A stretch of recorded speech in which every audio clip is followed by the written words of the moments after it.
Hello and welcome. My name is Leah Kopke. I'm a 3D motion design freelancer, and this is my 3D modeling podcast where we go over all things Cinema 4D related and 3D modeling related and all of that fun stuff. Today we're going to go through all the settings for the volume builder, and then in the next episode I'd like to 3D model a pinball machine. So this is a nice introduction so that you get familiar with the tool before we really dive into it and start making something with it. I'm super pumped up about that. I've been really researching a lot of pinball machines. So let's go ahead and jump into Cinema 4D and just start off with how the volume builder works. Here we are inside of Cinema 4D. So I'd just like to go ahead and go through where the volume builder can be found. To start off with, you'll see you have this volume menu here, and you'll see a lot of the volume tools are listed in here. You can also find your volume builder. You can also find your volume builder here. If you hold a click, you can find other volume tools in here as well. So let's go ahead and drop a volume builder into our scene. It's super handy, and you can put a lot of different things in here, and most people don't even realize how many different things you can put in here. You can add splines to your volume builder. You can add polygonal meshes to your volume builder.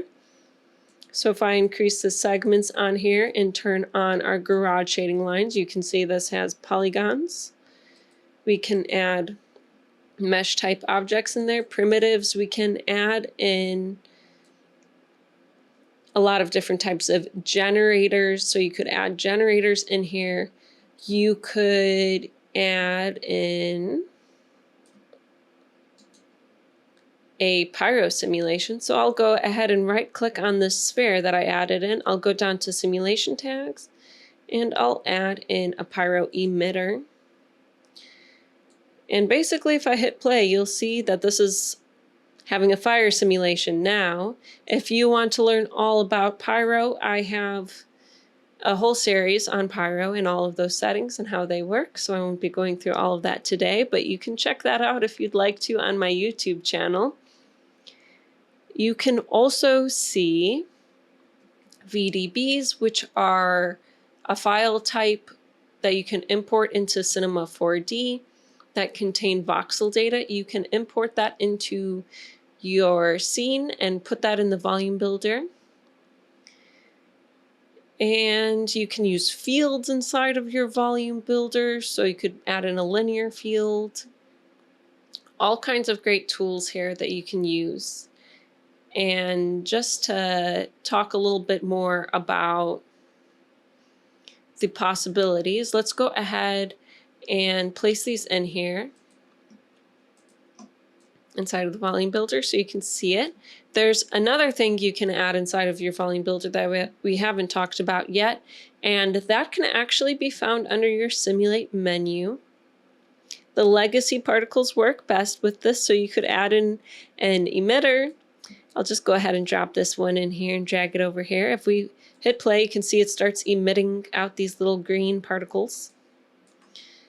And we can also drag this into the volume builder.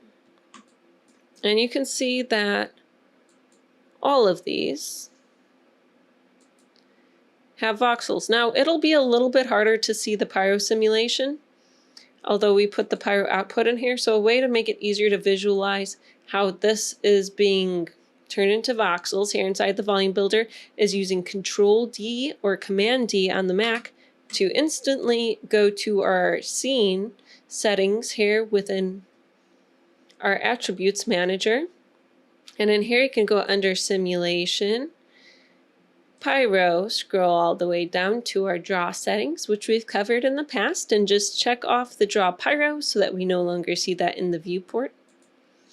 And then if we go ahead and hit play, you'll notice that we still aren't seeing our pyro simulation, but now we can see through it a little bit easier. So there's one more thing we need to remember to do, and I almost forgot it. All we need to do is turn on the density or turn on the temperature, and once you do that, you can start to see, oh yes, we have a fire happening here, and that's kind of fun. So that's how you can start to visualize your pyro simulation inside of your viewport, is to remember to turn those on. Sometimes I forget because I'm so focused on other things happening inside the scene. So remember to turn them on here so you can see them, not just on export for when you cache them out. And now that we have all of that going, you know what you can put inside of your volume builder. So what can we do with it once it's in there? Let's go through some of those settings. For right now, I'm going to go ahead and take these out because I just want to focus on one of these at a time. So for right now, I'm going to focus in on this cube. I'll add it back into the volume builder and I'll turn off everything else. I'll turn off this pyro emitter, turn off enabled so that it's no longer calculating. And we just have this cube inside of the volume builder. So we're going to start off by talking about this. I'll start at the beginning. And let's talk about, first of all, the volume type. So we have signed distance field as the first type, also sometimes called SDF. And this is really useful because it's good for lowering the number of calculations you have. It's good for Boolean operations. This is the one you want to do to add and subtract objects, or unify them as one object within the volume builder. We'll talk a little bit about that and how to do that in a moment. And what this actually does to lower the number of calculations your computer has to do is this is actually hollow on the inside. Let's go on in here to show how this is hollow. So you can see like there's a layer of voxels, interior voxels and exterior voxels, and you can adjust those layers of voxels with the interior voxel range and the exterior voxel range. So those are these settings here, and you'll see them under your voxel size. So these really only come into play with the SDF, or signed distance field, and that's what it's really good for. The fog option, on the other hand, it is no longer hollow. This is voxels through and through. And this is really good for liquid simulations. This is good for if you're importing things like clouds or liquid simulations in the form of VDBs into your scene. If you want to create some fog or something like that, it's good for that, as given in its name. So it's so useful for a lot of things. But this does take a little bit longer to calculate because you have more voxels happening. So the more voxels, the more calculations. It takes your computer a little bit more time. So that's something to just keep in mind here. And then we have a third option, vector. And this one I feel like most people don't know about. And it turns your whatever you have in your volume builder into a vector. Now, why is this cool and why is this helpful? And why am I excited about it? Well, there's a lot of cool things you can do with vectors. Under our simulate menu, you can see that we have forces here, and we have this thing called a field force. And this can interact with other objects within your scene that you add simulation tags to. So if you have a liquid simulation going, if you have a rigid body simulation going, if you have any number of simulations going, you can see a lot of them listed here. If you right click and go into simulation tags, cloth, soft body, balloon, cloth belt, whatever simulation you have going can be affected by vectors, and you can control the force with a vector. It can push things towards it or far away from it, and you can see the direction of the vector and how it will affect things by the direction of these little lines. They help you visualize it, and the color helps you visualize what direction they're going towards.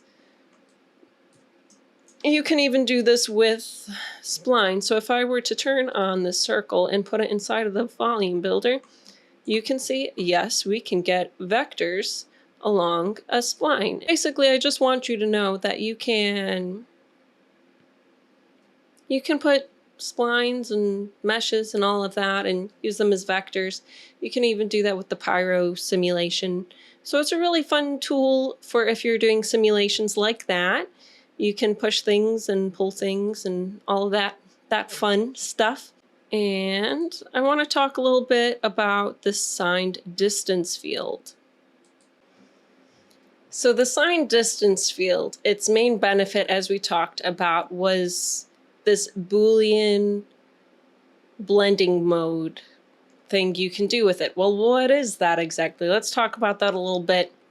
You'll see under our objects, in our objects list, so this is our objects list, you can keyframe it like most other things inside of Cinema 4D, so you can use this for animation.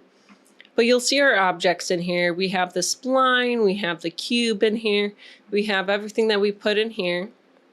You can also add additional objects to here. Another way, instead of just putting it within the hierarchy of the volume builder, another way you can go about it is, I'll show this in just a moment, I just want to move this over here, is you can also drag and drop things in here.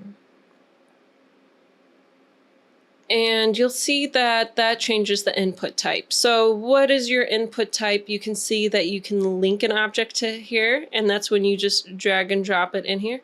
Or you can have it be the input type of child, which means it's underneath the volume builder. It's a child of the volume builder is the terminology used. And then this is called the parent because it's higher up in the hierarchy of objects. So there's two different ways you can add these in here, and you'll also notice that they have these different blending modes.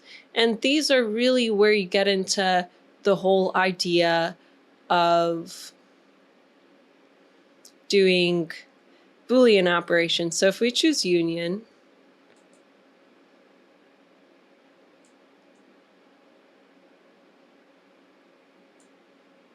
I actually think this will be easier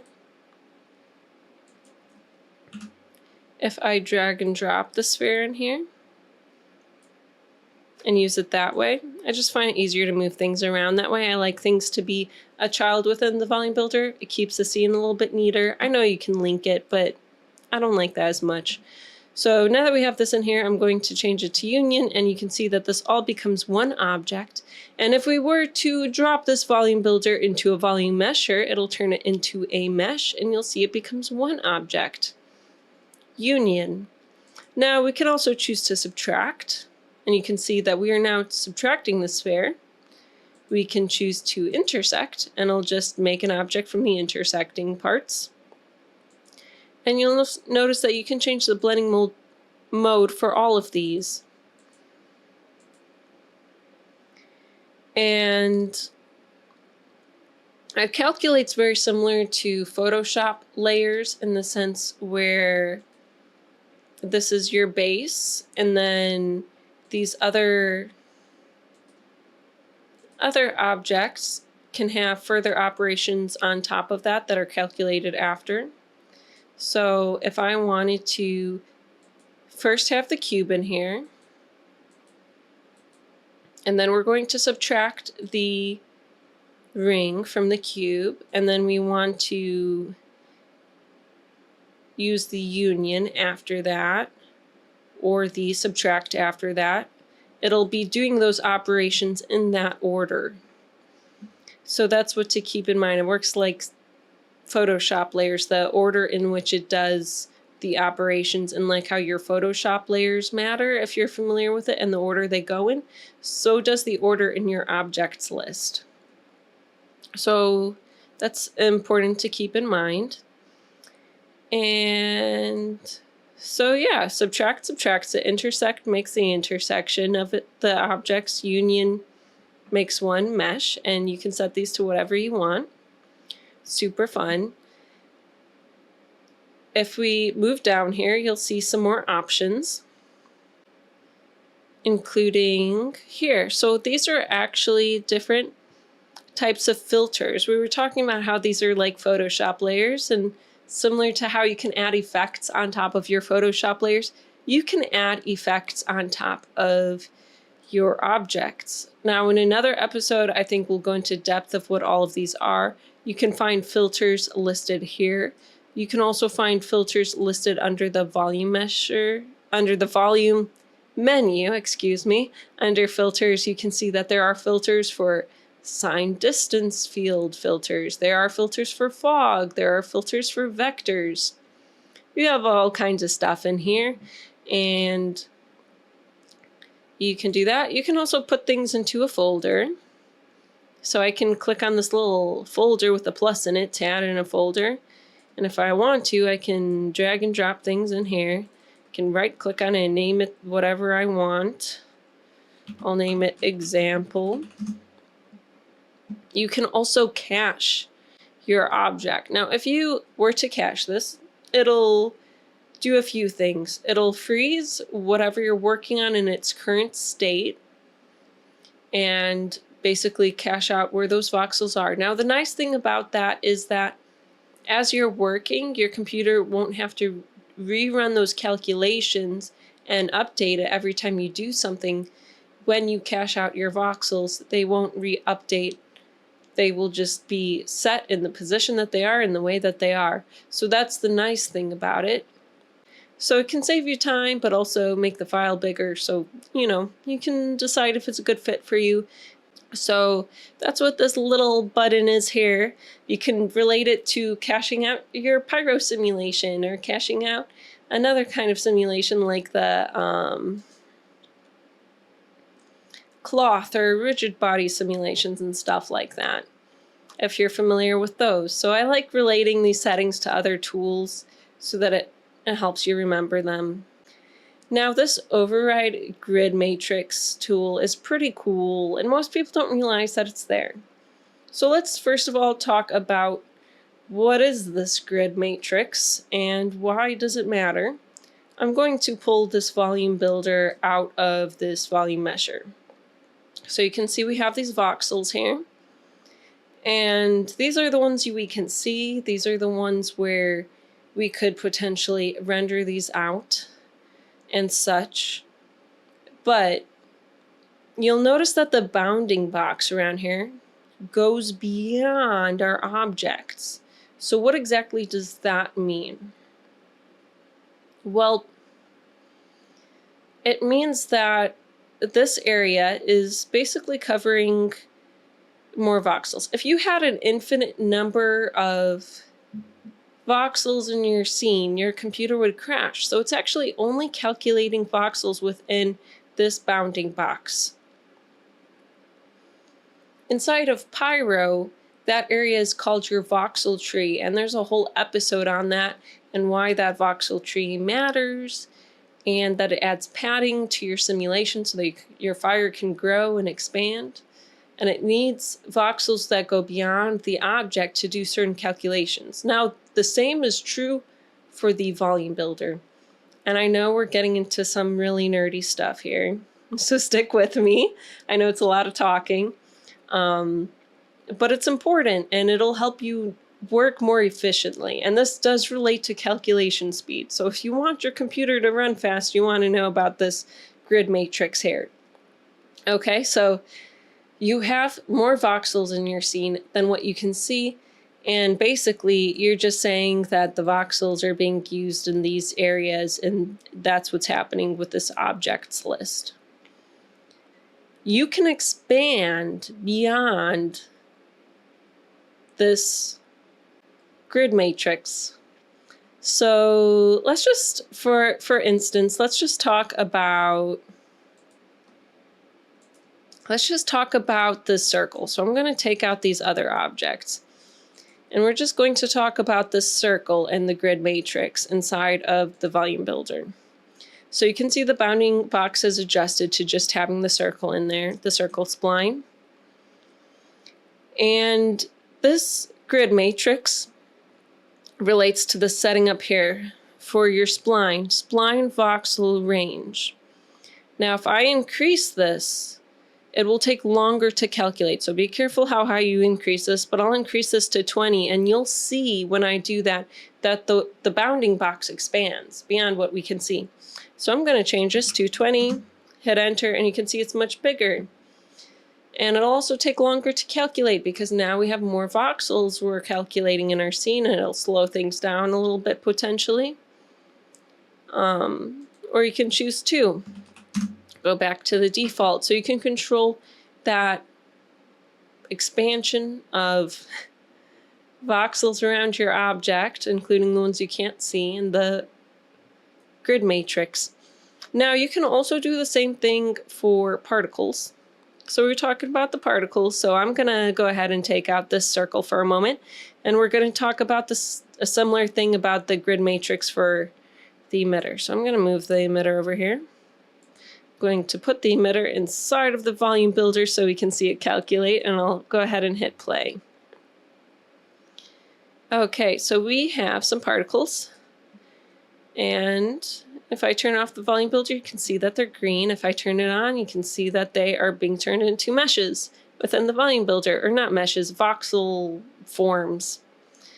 And now that we have these voxels in here, we can also adjust the particle voxel range, and that'll do something similar. Again, you can see the bounding box here, and that's based on the particle voxel range of 2. Now if we increase this to 20, we have a larger work area, creation area for these voxels. You can think of this as like a creation area to create voxels in, and to adjust them and add all kinds of effects to them. And how long does that simulation time take? Well, it depends on your creation area for your voxels.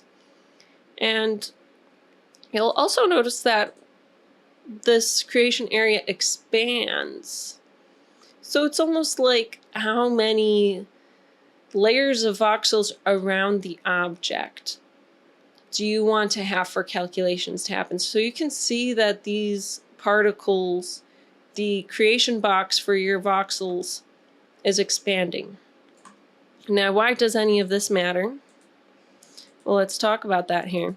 I'm going to use a cube as an example.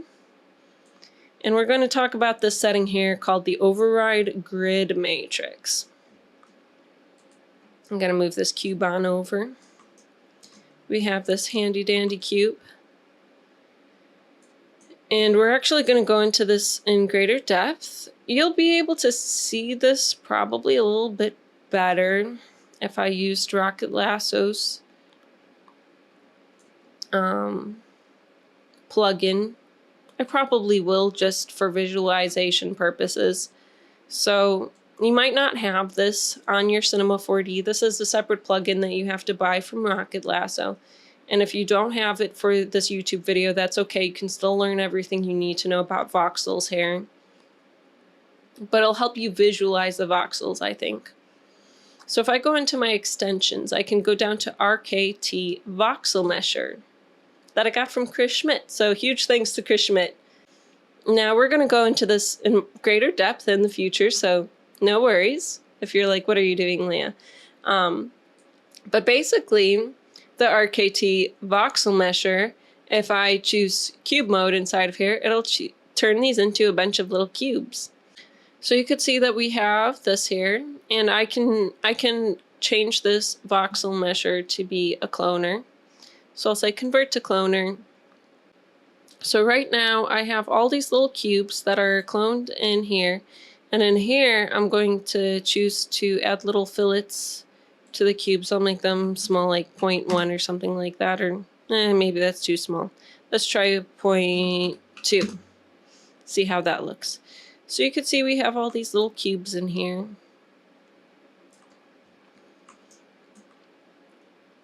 And these are representing all the voxels. I feel like it just makes it easier to visualize them as cubes. That's basically all we did here, was we did some fancy steps to make all the voxels look like cubes, so we could see them a little bit easier.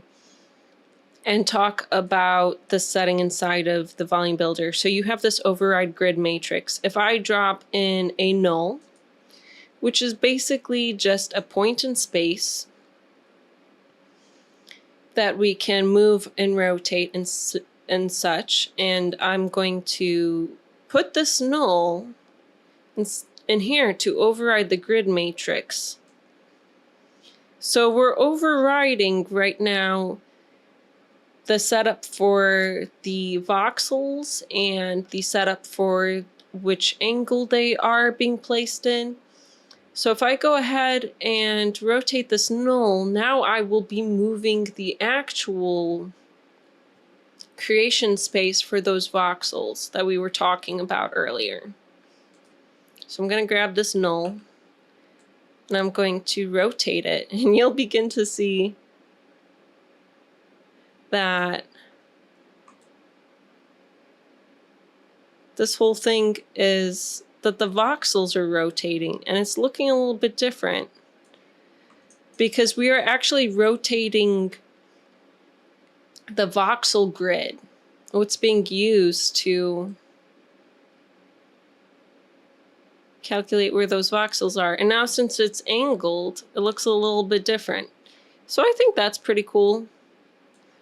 And that's basically what I want to show you, is that you can move around that creation grid, and that can be helpful for different instances. Like, let's say you are meshing an object. I'm going to pull the volume builder out of here, I believe. And just turn off this. If you were to mesh an object, it may help to have the voxel be pointed in a certain direction so they get smooth edges. Like right now you can see the volume builder, since it's angled a little bit funny on this cube, and some areas are flat. If I were to, oh, I already added in a volume mesher. If I were to put this volume builder inside of a volume mesher, you can see that this doesn't look super even. However, if I were to line up these angles of the null back to the default and just put in 0, 0, 0, it's just much cleaner geometry. So when you're creating meshes from your volume builder, it might help to know what angle your object is at and match that with your creation grid. So that's good to be aware of. I know we're getting really into the nerdy stuff here, so I hope you guys are sticking with me, but it's really useful information. If you're working on something for a client or troubleshooting something, you need to know what all of these are. So that's basically what you're controlling when you override the grid matrix, and you can clear this out if you'd like to.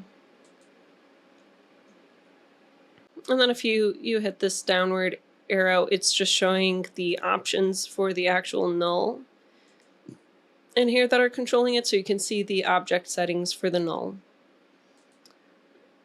in there. And then this auto update settings option you can turn on and off. So if your computer's lagging a lot or it's taking forever to do calculations, you can turn off this auto update so that your voxels don't have to update every time you do something or each frame. You can turn that off if you want to. You can also hit this update button to update it when you're ready to manually. So if your scene's getting a little bit heavy, you have those settings in there to help you out. Now, let's go ahead and talk about our next setting in here. So we talked about the signed distance field, also known as the SDF. Let's talk a little bit about fog. So we talked about how fog is not hollow like the SDF, and it doesn't come with the same options as the Boolean options we saw with the SDF, which is what makes the SDF useful for certain situations. But you have these settings in here, and they might sound a little bit familiar, like subtract, add, min, max, normal, multiply, divide, very similar to Photoshop terms. So hopefully those are clicking with you a little bit. Normal is pretty much the default one, but you can choose what kind of mode these all work in when you layer up objects in here. And you're figuring out how these interact. So maybe let's pretend the sphere and the cube are clouds. And we'd like, we'd like to add this cloud to the other one. Now keep in mind that a lot of times for things like fog or clouds, the voxel data is not just like an opaque form. It's not only carrying information of like a 3D voxel, it has, in a sense, like an opacity to it, a density to it. How dense is this cloud? How dense is this smoke coming up from a fire? It holds data of how dense something is. So if you have two less so dense, more transparent types of clouds, and you can imagine how these different settings may have them interact with each other. If you choose add, it'll be adding up those densities when they intersect and such. So you can try out these different ones. And that just controls how these two objects will be interacting as they overlap in space and how they look when you render them. So you can try out different settings and see how they look. You'll notice that for the fog, you don't have the interior voxel range anymore, exterior voxel range and such, because that's no longer really relevant for the fog situation.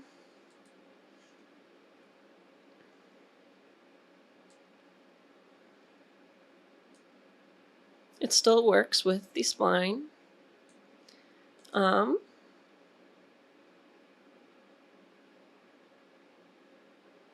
So this option, use mesh points, is really interesting. So let's talk about that for a little bit. We have this sphere in here. If I turn off the volume builder, you'll see this sphere has points on it. I'm going to actually lower the number of segments so you can see this a little bit easier. Make this like 7 segments. And I'm just going to focus in on the cube, the sphere here for a moment. So I'll just have the sphere in the volume builder and turn it back on. And here I'm going to show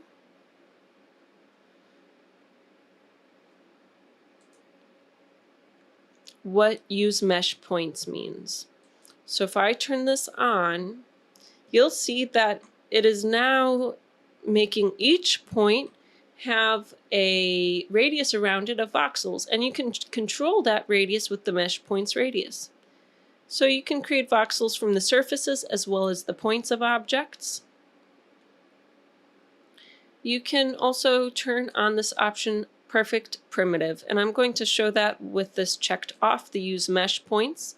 I'll check on perfect primitive. Right now you can see, since this is low poly, it's not looking perfectly round. It has some harsh corners on it. If we turn on perfect primitive, it looks a lot more round because the sphere is an object that actually uses a formula to define the curvature of its sides, and it can choose, not all objects have this option, but a sphere does have that formula, and especially as a primitive, where you can tell Cinema 4D use that formula instead of the polygons to determine where the voxels go, and that'll just make it look more perfectly round, whereas you don't get that as much with that off. And you can see that even more if I increase the resolution by making this a smaller voxel size. This is it with the perfect primitive on, it's pretty round. If I turn that off, it looks very angled. So that's what that setting is there.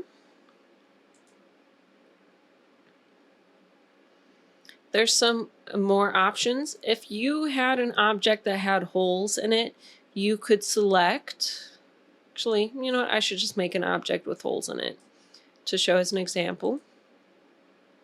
Going to turn off caps. Now we have some holes in the cylinder, so I'm going to drop it into the volume builder and go through this setting with you. You can see that right now, Cinema 4D doesn't know what to do. We don't have a volume. How does it calculate that? So it has trouble with that. But if you choose to select the cylinder, you can choose this optimize and close holes options. And then in theory, when you check that on, you should get a nice closed volume that now the volume builder can calculate, which is handy. You can adjust your inside voxel fall off. And we were talking about how fog and voxel data can hold both the opacity or density of a given area in a voxel and not just the form of an object. So this is less opaque on the exterior, and then it fades into being more opaque. So that's what this fall off is it's just softening that so it's more transparent towards the edges and more opaque towards the center, and you can control that fall off here. I'm going to click it back to the default and it looks a lot more opaque. And you'll notice that even more when you render out volumes, if you're keeping them in this volume format. So that's something to be aware of.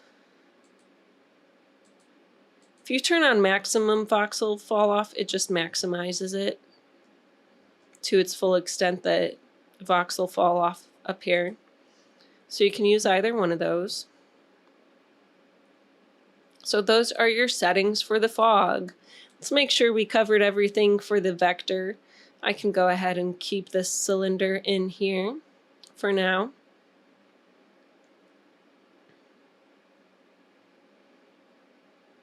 So you can see that for the cylinder, we do have the interior voxel range, exterior voxel range. So that's controlling the distance that your vector is traveling within the object. Interior, and then also the exterior, so you can expand beyond the object. Have some very, very big vectors. I am hoping that I do not crash my computer doing this. I probably made that way too huge of a number. I'm going to reduce that back down. I'm glad that my computer didn't crash and was just slowing down. There are a few more settings that I'd like to cover with all of you. So what I'd like to talk a little bit about now are the settings that are available that are unique to the spline. So let's go ahead and do that, and then we'll talk about the settings unique to particles. We've talked quite a bit about the polygonal data and how primitives and polygons affect the volume builder. So for right now, I'm just going to remove the cylinder from here.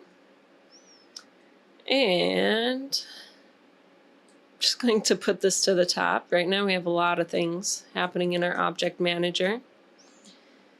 And I'd like to add back in our circle. So we have a circle and I'm adding it into our volume builder. For right now, I'm going to change it back to SDF.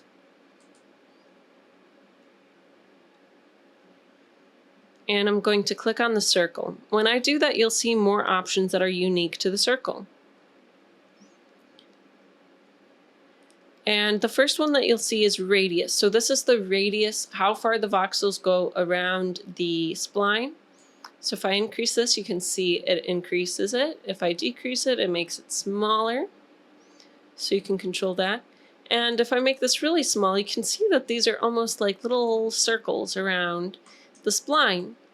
If you want to increase the density of those points that are being used along the spline to create the voxels, you can increase this density value and it'll smooth it out a little bit so you don't see those individual circles and you get a nice smooth voxel form.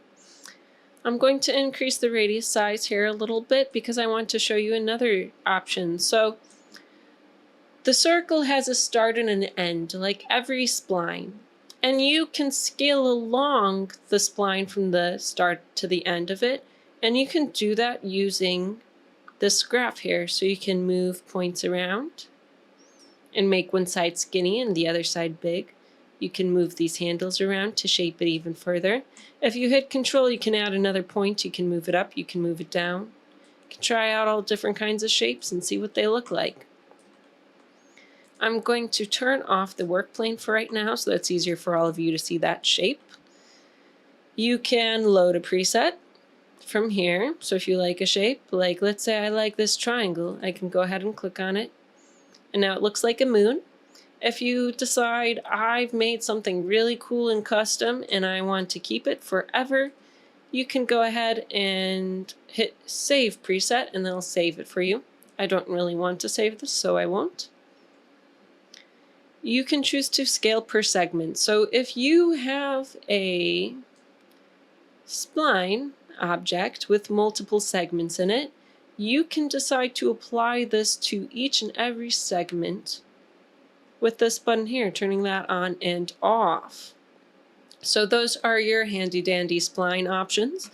Let's go ahead and talk about the emitter. I'm going to drop the emitter in here. Now let's move this guy over here and press play so that we can see some voxels happening. Alrighty. There we go. That looks pretty good. We're going to use these as an example. Within our volume builder, we'll go ahead and click on our emitter and we'll take a look here. What are the settings for the particles? Well, first of all, keep in mind that this works best with the legacy particles. Just out of the bat, at the time of me recording, that this is what works. So you'll have to use this with this. Use particle size. If you turn this on, it'll use the particle size that you have designated through your emitter. If you turn this off, you'll be able to adjust the particle size and how it creates voxels here with the radius. So right now we're at 15. If I increase this, it gets larger. If I decrease the radius, they get smaller. So now we're controlling that in here. You can adjust your velocity scale. Now, if I increase this, you'll see that they are extending. And actually, the faster these particles are moving, the longer this will be based on this velocity scale. So it makes the illusion that they're going faster. And I've used this to kind of fake water simulations and things like that, for fire sprinklers and stuff like that, for projects. So you can do that. It's useful for rain droplets. You know, you can get creative, make whatever you need to make for it. And yeah, so that can be useful for certain cases where you have something moving fast and you want it to be a little bit elongated, like you're getting that camera blur, or it's a liquid that's being stretched in space for moving so fast. And then you have the usual settings like override grid matrix and all of that. So I think that's about all of our settings here for today. If you found this video helpful, please give me a thumbs up. If you'd like to be notified when the next episode comes out, please hit subscribe and ring the bell. I always appreciate it. And if you have any questions or comments or thoughts or fun projects you've been working on, please leave it in the comments below. I love hearing what all of you are doing. It's so much more fun having this community and working with all of you than by myself. So I have a ton of fun with it, and I hope you guys do too. So don't be afraid to tell me the cool things you're doing in the comments or asking questions there. That's what that area is for. And thank you again so much for taking the time to stay here with me and work with the volume builder. Please stay tuned for the next episode. I'm really psyched about 3D modeling a pinball machine. I've been researching it a ton, so please stick around for that. And I hope to see you here next time on Ambient 3D Animations.